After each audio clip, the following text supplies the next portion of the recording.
Kate McCann stated in her book that she washed Madeleine's pyjamas on the Thursday morning, the 3rd of May 2007, the day she says Madeleine was abducted. She said it was to wash away a tea stain. After Madeleine was reported missing, the McCanns gave the police a description of the pyjamas in which Madeleine was said to have been stolen from her bed. This photograph appeared in several British newspapers 6 days after Madeleine's reported disappearance. And because the image had been supplied to the press by the Portuguese police, people assumed it was a police photograph taken by the Portuguese police. The image is not, in fact, an official police photograph. It was supplied to the police by the McCanns or somebody associated with the McCanns. In the released Portuguese police files is a note by Detective Constable Markley of Leicestershire Police, written on or after the 8th of May, exhibiting a black and white copy of this photograph, among others, and headed "Information from the Family." About a month after the image was featured in the media, on the 5th of June on Crime Watch, and again 2 days later at a press conference in Amsterdam, Gerry McCann held up the very same pair of pyjamas. We know they are the same because they share identical imperfections due to having been worn. At this press conference, the McCanns claimed that these pyjamas belonged to Madeleine's then 2-year-old sister, and that they were producing them because they were similar to those Madeleine was wearing when abducted. These pyjamas were most likely from the 2006 range of Marks & Spencer's Eeyore pyjamas, when Madeleine's sister was little more than 1 year old. It is plain that they are far too large to have been bought for someone so young. Even Madeleine's sister herself confirmed they were not hers. Gerry's brother, John McCann, speaking to the media days after Madeleine was reported missing, said that Kate was dressing her in a pair of her sister's pyjamas, and she exclaimed, "Maddie's jammies! Where is Maddie?" So there are several lines of evidence that the pyjamas Gerry is holding up, which are the same pyjamas in this image, in fact belonged to Madeleine and not to her younger sister. These are the very same pyjamas that Kate McCann said she washed on the morning they said Madeleine was taken. So if Madeleine's pyjamas were not abducted, neither was Madeleine. The reasons why we now know these pyjamas belong to Madeleine are explained in more detail in these two articles, an article by Madeleine McCann researcher Dr. Martin Roberts and one by Nigel Moore, and I'd like to thank them for their detailed research. Kate said she washed Madeleine's pyjamas on the morning of the day they reported her missing. The pyjamas in this photograph show signs that they are still damp. The blue background cloth in the image is identical to the furniture in the McCann's apartment. If it is true that Kate washed Madeleine's pyjamas on the morning of the 3rd of May 2007, then the McCanns themselves may have taken this photograph on the morning of the day they said she was abducted, ready to hand it to the Portuguese police after the planned abduction hoax which was to follow. I'm looking for younger sisters, so they're a little bit smaller. As you can see, it's a cute top with an character reveal on short sleeves. White pyjamas off onto the floor, pretty fun, and another picture reveal on the right leg, lower right leg. So as I say, these are virtually identical to what Madeline was wearing, only they're a little bit smaller. This is my 4th release of films exploring the mystery of the alleged disappearance of Madeleine McCann and how Britain's mainstream media have for 10 years withheld from the public many key facts surrounding what happened.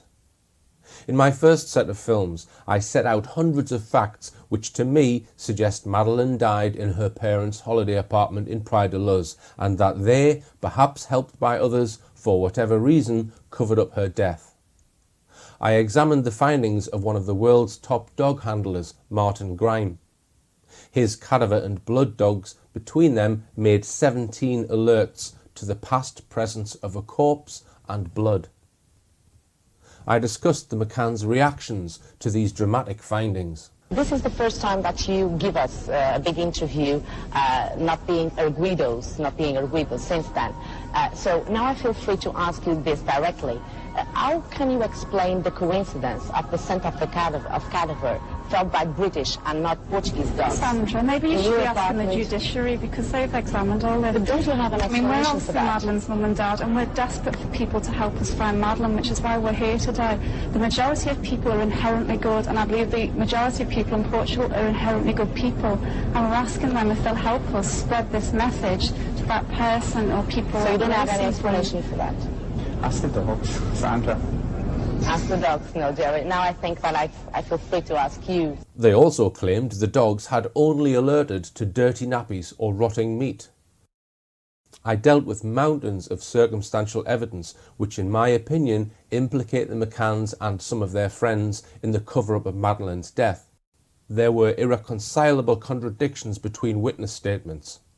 In one case, with the alleged visit of the McCann's friend David Payne to the McCann's apartment at 6:30 p.m, the night Madeleine was reported missing, I identified no fewer than 20 contradictions. I noted several changes of story about the events of the 3rd of May. Whether the apartment was broken into or not, whether the patio door was left unlocked or not, whether the McCanns entered by the front door or not. I looked at changes of story about how the wind was supposed to have blown the curtains open and closed the door shut when Kate McCann supposedly did her 10 p.m. check. I also delved into the extraordinary range of individuals and agencies used by the McCann team for their private investigation. Most of them were thoroughly disreputable, and some turned out to be crooks. Two of them, Antonio Gimenez Raso and Kevin Halligan, each spent 4 years in jail on charges respectively of corruption in public office and a $1.5 million fraud. Another, Gary Hagland, was an expert in advising companies on avoiding being accused of money laundering. Others had connections with MI5 and the British security services. I then went on to examine the huge involvement of the British establishment in the case from day one. Tony Blair's chief media advisor, Clarence Mitchell, was on the case from the early days. He once boasted that his job was to control what comes out in the media. An assortment of PR men, lawyers, British police and security services, criminal profilers from MI5 and others also descended on Praia de Luz in the first few days. The Metropolitan Police Force's supposed 6-year-long investigation, Operation Grange, which began in 2011, was set up after Rebecca Brooks, then the CEO of Rupert Murdoch's News International empire, manipulated David Cameron into action after reportedly threatening him with a week of bad headlines about Theresa May. And it seems now that Operation Grange was never intended to be a real investigation. It was another intelligence tool with which to mislead the public into accepting a bogus abduction claim. Grange was a psychological operation, a psyop. In fact, the whole case has been a 10-year-long psyop. In my second release, I highlighted what I called 4 phantom abductors. I exposed the claim by Nuno Lourenço that a Polish holidaymaker, Wojciech Krakowski, had tried to kidnap Lourenço's young daughter as an obvious fabrication. I showed how his false claim derailed the Portuguese police investigation in its early stages. I then presented evidence that the McCann's friend, Jane Tanner, had fabricated her claim of seeing a man carrying a child near the McCann's apartment at 9:15 p.m. the night Madeleine was reported missing. After that, I showed that Martin Smith and family from Ireland, who claimed to have seen a man carrying a child at 10 p.m. that night, contacted me to distance himself from Robert Murat, but then failed to reply to my follow-up questions about their alleged sighting. As far as I am aware, the Smiths have never gone on camera with their account. If they wanted to clear things up about whether they knew Robert Murat, why couldn't they clear up some very basic unanswered questions about what they said they saw? For these reasons, in my opinion, their account remains another possible fabrication. Finally, I examined the claim by DCI Redwood from the Met's Operation Grange to have found the person that Jane Tanner claimed she saw. He claimed that 6 years after the event, this man had come forward to say that he had been carrying a child home from the night creche that night. Was this man living without a television in a hole in the ground for the previous 6 years? He has never been named, and I believe DCI Redwood should be arrested and charged with perverting the course of justice, as I am fully convinced this was yet another piece of fabricated evidence.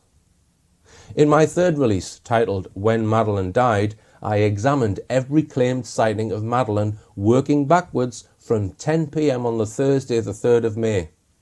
None of the sightings could be verified until I reached a detailed sighting by a cleaner who had clearly observed the entire McCann family, including Madeleine, at lunchtime on Sunday the 29th of April.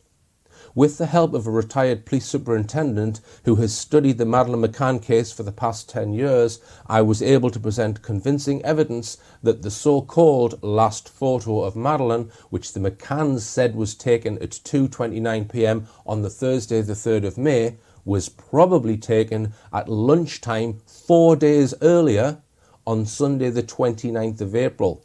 I have concluded there is no credible evidence from other witnesses independent of the McCanns and their friends that Madeleine was seen alive after Sunday.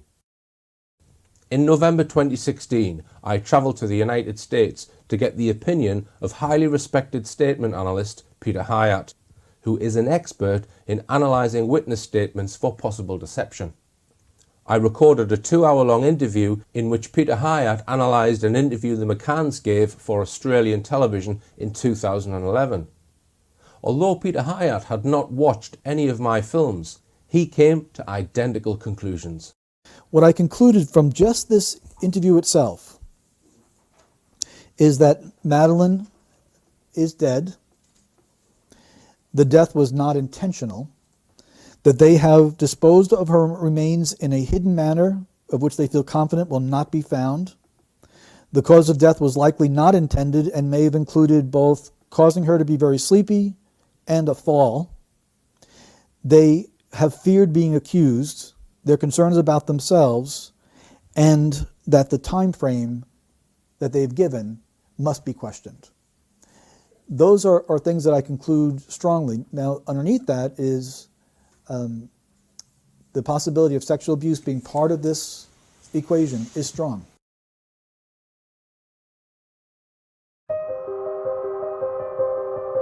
In this release, my fourth set of films, I will deal with two issues I promised earlier to look at. One is the role of the initial chief suspect in this case, Robert Murat. The other is the issue of how Madeleine died and why it was covered up. I believe I have demonstrated in previous films that Madeleine died earlier in the week, and I believe that the McCanns, with the help from many powerful people and millions of pounds donated by the British public, have covered up her tragic fate. From now on in the film, I am assuming Madeleine died during the 2007 holiday and was not abducted. I will not specifically say each time alleged death or allegedly died. I will speak as though this is true, so that the narrative flows better. But I state now that the death is based on my own belief, which is based on the evidence I have revealed. It is not a statement of legal fact. There is no suggestion at all, by the way, that Robert Murat was involved in Madeleine's death. It is the extraordinary things that happened after her death that I shall be examining in relation to Robert Murat. Murat flew out to Portugal from the UK at 7 a.m. on Tuesday the 1st of May 2007. This is about a day and a half after the time when I believe Madeleine died, and 2.5 days before the McCanns reported Madeleine missing.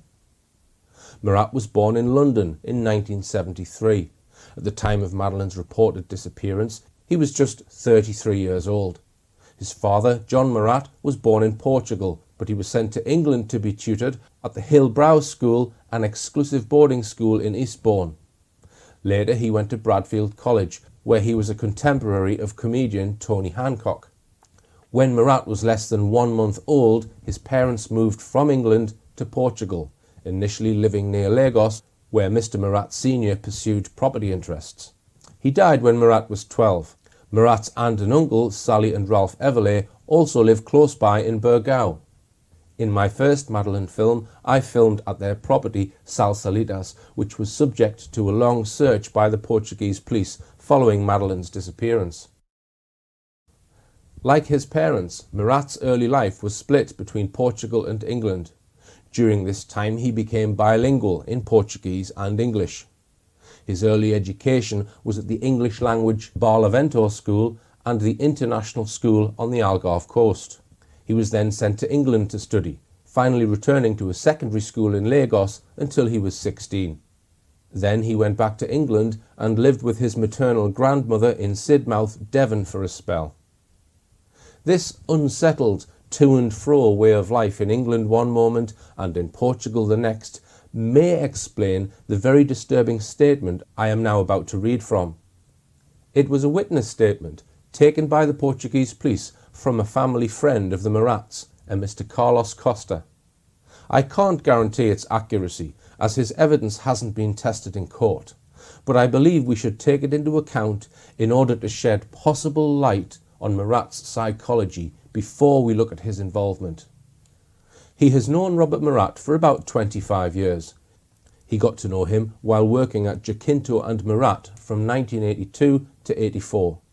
At this time, Robert was 8 years old. Immediately one noticed that Robert had a strange personality, staying away from people and not wanting to engage. He had somewhat of a violent attitude. He remembers an episode where Robert, on the veranda on the first floor of the firm, threw vases from that exterior without checking to see if anyone was underneath him. A neighbour told him that Robert had tried to have sexual relations with her mother's cat. The animal responded by scratching him on various parts of his body. These injuries were seen by the deponent, given that he, Robert, had visited the Castillejo beach in Villa de Bispo on various occasions. On one of these occasions, he saw Robert scratching at excoriations. He was told by L that Robert had killed the cat out of spite. He also states that he witnessed a macabre episode perpetrated by Robert. He saw him once again trying to have relations, this time with the family dog, who ended up being forced into the house, situated in Almedina y Las Velas. He states that when he went to the beach with Robert, he, Robert, would stay away from the rest of the group, about 15 to 20 metres, and not say a word to anyone the whole day. He also adds that a cousin of Robert, of British nationality, whose name he does not know, and who lives in his house, has suffered an assault by Robert. For this reason she left the home. These acts were hidden by Robert's mother, who protected him and who never punished him. At this point, Robert was 16 years old. He would like to add that according to what he knows about Robert, he was not surprised that he was described as a disturbed person and could very easily turn violent. He is also someone with a sadistic and deviant sexual personality, and who is also misanthropic. This is based on contact with him for 15 years. If he did abduct this child, then the witness believes she may be dead. He concludes this from Robert's violent and deviant personality. He adds still that he also was violent with his mother when he was reprimanded and would react by kicking her. He asserts that Robert did receive psychiatric treatment whilst in the UK. So, Mr. Costa describes here a person who was prone to sexual deviance, violence and sadism, and has given specific examples. After Murat left school, he began selling double glazing and then later became a car salesman. He moved to Norfolk, where he again worked for a car sales firm called Inchcape, and then for turkey farmer Bernard Matthews. It appears he also worked occasionally as a Portuguese-English interpreter for the police. This experience was to become very relevant in the events following Madeleine's alleged disappearance, as we shall see. At the age of 28, Murat married Dawn, a woman several years older than himself, who already had one child. Murat and Dawn had a child, Sophia, the following year, who was nearly 5 at the time Madeleine was reported missing. Murat persuaded Dawn to move to Portugal, but a few months later they agreed to live separately, Dawn moving back to Norfolk and Murat staying in Portugal with his mother in her home, the Casa Liliana. Murat would visit his daughter from time to time in England. They then agreed to get divorced. The week that the McCanns went on their ill-fated holiday to Portugal, Murat says he was staying with his sister in Sidmouth. He had another sister in nearby Exeter. His grandmother had died, and Murat said he was engaged in renovating her home in Sidmouth. The events begin on Monday the 30th of April. That was the third day of the McCann's holiday. It is also the very next day after what I said in my last film was the last credible sighting of Madeleine at lunchtime on Sunday the 29th of April. As my previous film showed, it is probable that Madeleine was already dead by the 30th of April. On that Monday, it is likely that someone spoke by phone to Murat from Portugal on the 30th, which prompted him to come over to Praia da Luz as soon as possible. It has never been clear who made such an all-important call to him. He booked a flight late on the night of the 30th to leave Exeter Airport, just hours before the flight took off at 7 a.m. on Tuesday the 1st of May. Looking at the history of Murat's travel to and from Portugal before May 2007, he says he made trips back to England to see his wife and daughter in these months. So if we look at the records obtained by the Portuguese police, we find him taking a trip back to Portugal on the 2nd of January 2007. He stays there for nearly 3 months and then flies back to England on the 20th of March 2007, ostensibly to refurbish his grandmother's home, or visit his ex-wife and daughter, or maybe both. So he had been back in England for about 6 weeks before someone, we are not sure who, required his urgent presence back in Portugal. The reason it seems sudden or urgent is because there is such little time between him buying the ticket and flying out.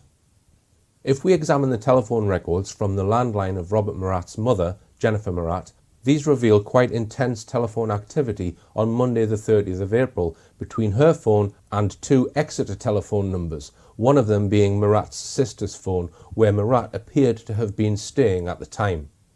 One of these phone calls to a UK landline just after 9 a.m. lasted over an hour. Some of these calls were to a UK mobile phone number. Why was Murat's mother speaking to him that day? Or could someone else have made the call? Michaela Walchuk, his fiancée perhaps? Michaela Walchuk's mobile phone records on that Monday morning show that she made several long phone calls instead of her usual short ones. But whatever calls Murat did receive that may have prompted his early morning flight to Portugal, he boarded the 7 a.m. flight to Faro and was there by 9 a.m. And there to meet him was his mother. Murat was first pulled in by the police for questioning on the 14th of May. They questioned him about his movements from arrival at Faro on the 1st of May up to the morning of the 4th of May after Madeleine was reported missing. Remember, it is assumed Madeleine is already dead before he arrives in Portugal. Here is the record from his first interview. I will give a summary of his movements based on his statement. Tuesday the 1st of May. Arrived at 9:30 at the airport in Faro, where he was met by his mother. Stopped at a petrol station at the airport exit that had closed toilets. He didn't eat anything or fill up the car. He then drove to the A22, where he stopped at the first service station on the way. He drank a latte coffee, as did his mother. He ate a meat pie, and his mother had a cheese and ham croissant. Soon after that, they went directly to Casa Liliana in Praia da Luz, where he arrived between 11:30 and noon. Without unpacking his suitcase or entering his home, he went in the VW to see Michaela, his fiancée, at the house in Lagos where she lived with her husband, Luis Antonio, arriving between 12 and 12:30, where he took some gifts for both her and her daughter. Michaela and Luis Antonio were in the process of divorcing. He remained in her house, he thinks, until between 3 and 3:30 p.m, talking with the entire family, including the child's father, Luis Antonio. He then drove himself home, where he arrived at 4 p.m. He does not remember having gone to another place before arriving at his mother's house. Once at home, he does not know if he went out again that day. Wednesday the 2nd of May. He got up at around 9 a.m. and left home between 10 and 10:30 a.m. He went to Lagos in the VW to Michaela's, where he arrived at 10:40. He entered her house and she was alone. He remained there for a short time talking. They left there and went in the VW to the centre of Lagos. He parked in a street and went to the home of Francisco Pagaret, his lawyer, who was not there, but Pagaret's girlfriend was there. Next, he went to meet his future real estate partners in their store called Putos Graudos, located in Lagos, whose current line of business is the sale of clothing, owned by Jorge Silva. After the meeting in the store, he went to a cafe with Michaela, Jorge Silva and Jorge's son Jason. Soon after this, they went to another cafe located in Lagos Marina, which was less noisy, where they talked about business. He had a latte to drink, but does not know if the others did. The bill was paid by Michaela in the first cafe, and he has no idea who paid in the second. They remained in the second cafe until between 10 to 2 and 2 p.m. After the marina, they walked back to the VW, and he then had lunch in the Bembom restaurant in Lagos, this time only with Michaela. They arrived just after 2 o'clock. He ate roast meat, and lunch ended between 3:15 and 3:20.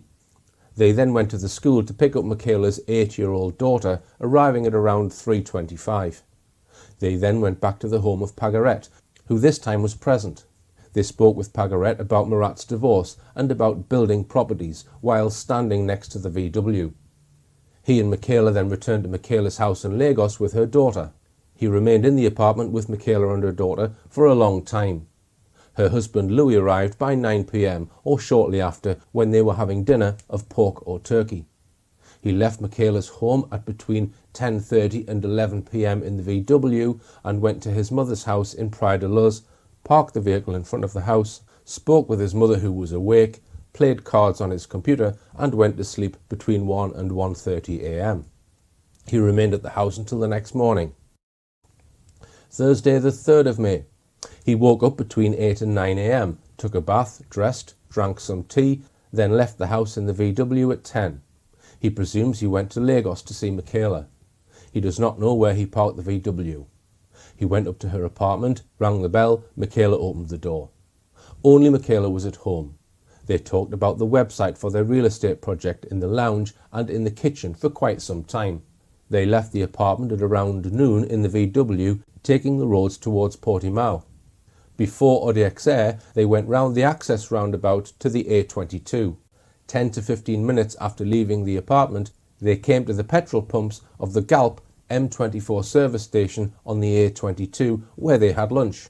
They left the service station and returned to the apartment, where they once again spoke about various things. They collected Michaela's daughter from school in the VW at 3:30 p.m, and the three were then met with Jorge Silva and his son. He does not know where, but believes it was at the Lagos Marina. There they went into a cafe whose name he can't recall. It was next to a play area for children where Michaela's daughter played. They spoke about Ramajan, their new business venture, and the meeting finished late, he thinks between 6 and 7.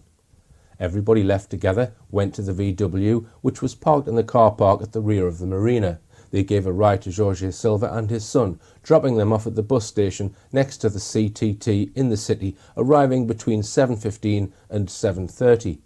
He parked the VW in front of the house and does not recall if his mother was at home when he arrived, but he thinks so, because it was late for her to walk the dogs, as she usually leaves at 5 and returns at 7. After entering the house, he may have drunk tea and watched television. He may also have read a newspaper.